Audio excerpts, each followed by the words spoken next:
오늘은 라운드 숄더 해결에 필요한 팔 운동 두 가지를 알려드리려고 합니다. 먼저 라운드 숄더 해결에 팔 운동이 왜 필요한지 간단하게 설명드리겠습니다. 2두에서는 단두, 3두에서는 장두가 각각 견갑에 붙어 있습니다. 두 근육은 기본적으로 팔꿈치를 굽혔다 폈다 할 때 사용되지만 팔을 앞으로 들 때는 2두가, 팔을 뒤로 들 때는 3두가 사용되면서 어깨 움직임에도 관여하는 근육입니다. 이 근육들이 문제가 생기면 어깨 정렬에 영향을 주게 됩니다. 주로 짧아지는 근육은 2두 근육입니다. 2두의 단두도 라운드 숄더를 만드는 근육인데요. 2두가 짧아지면서 견갑이 고정되지 않고 팔꿈치 쪽으로 어깨가 당겨지는 것이죠. 단순하게 생각하면 견갑을 고정시키고 2두, 3두를 적절한 길이로 운동을 해주면 되겠습니다. 문제는 이미 잘못된 운동 패턴이 몸에 학습되어 있다는 것인데요. 2두를 수축할 때 어깨가 앞으로 말리는 모습, 팔꿈치를 펴는 마지막 순간에 어깨가 앞으로 말리는 모습을 흔히 볼 수 있습니다. 그리고 우리가 팔 운동에서 좀 더 집중할 것은 견갑을 고정한 채로 2두를 이완시키는 것입니다. 먼저 2두 운동을 보여드리겠습니다. 밴드는 2두 운동을 위해서가 아니라 날개뼈를 고정하고 팔의 정렬 상태를 유지하기 위해 사용합니다. 일반 라텍스 밴드는 잡아주면 되고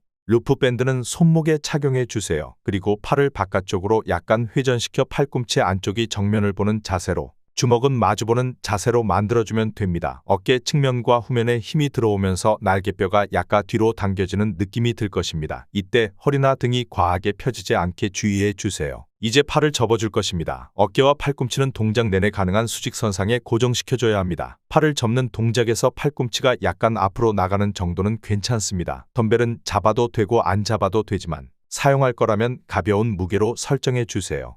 호흡이 중요하다고 했었죠. 팔을 접기 전에 숨을 들이마셔 복압을 만들어주고 견갑이 고정되어야 합니다. 이때 중요한 것은 횡격막 호흡이 되어야 한다는 것입니다. 숨을 마실 때 가슴이 부풀면 라운드 숄더를 만드는 근육들이 활성화되기 때문입니다. 수축할 때 중요한 것은 처음에 팔을 외회전시킨 상태를 유지하는 것입니다. 팔꿈치를 접었을 때 전환이 약간 바깥쪽으로 나간 모습이 좋은 자세입니다. 손목을 바깥쪽으로 회전시켜주면 외회전을 유지하는 데 도움이 됩니다. 손이 계속 안쪽으로 들어오려고 하는 분들은 어깨 안정성을 유지하는 근력의 힘이 부족한 것입니다. 밴드 장력이 좀 더 약하게 바꿔주는 것이 좋습니다. 팔을 펼 때는 숨을 길게 뱉으면서 돌아와 주세요. 2두가 뻣뻣한 분들은 팔을 내릴 때 어깨가 앞으로 따라올 수 있으니 날개뼈를 잘 고정시켜야 합니다. 빠른 속도보다는 호흡을 통해 일정한 속도를 유지해 주는 것이 좋습니다. 맨손으로 시작해서 무게를 조금씩 올려보세요. 다음은 3두 운동입니다. 마주보는 그립으로 밴드를 잡고 팔꿈치와 날개뼈를 고정시켜주세요. 마시는 호흡에 팔꿈치를 쭉 펴줍니다. 이때 두 가지가 중요합니다. 팔꿈치를 폈을 때 어깨가 으쓱하거나 말리지 않는 것, 그리고 팔이 안쪽으로 내회전하지 않는 것입니다. 팔꿈치를 다 폈으면 마지막에 팔을 바깥쪽으로 회전시켜주면 됩니다. 이 상태에서 2초 정지해서 자세를 잠깐 유지해주세요. 돌아올 때는 천천히 길게 숨을 뱉으세요. 돌아올 때도 2두가 수축하면서 어깨가 으쓱하거나 앞으로 말리는 형태가 만들어질 수 있으니 날개뼈를 고정하는 데에 집중해주세요. 두 운동 모두 처음에는 횟수보다는 동작을 천천히 지속하는 데 집중해주세요. 처음에는 각각 30초부터 시작해서 10초씩 시간을 늘려서 최대 2분까지 만들어주면 됩니다. 자세를 교정하기 위한 운동은 몇 번을 하는지가 중요한 것이 아니라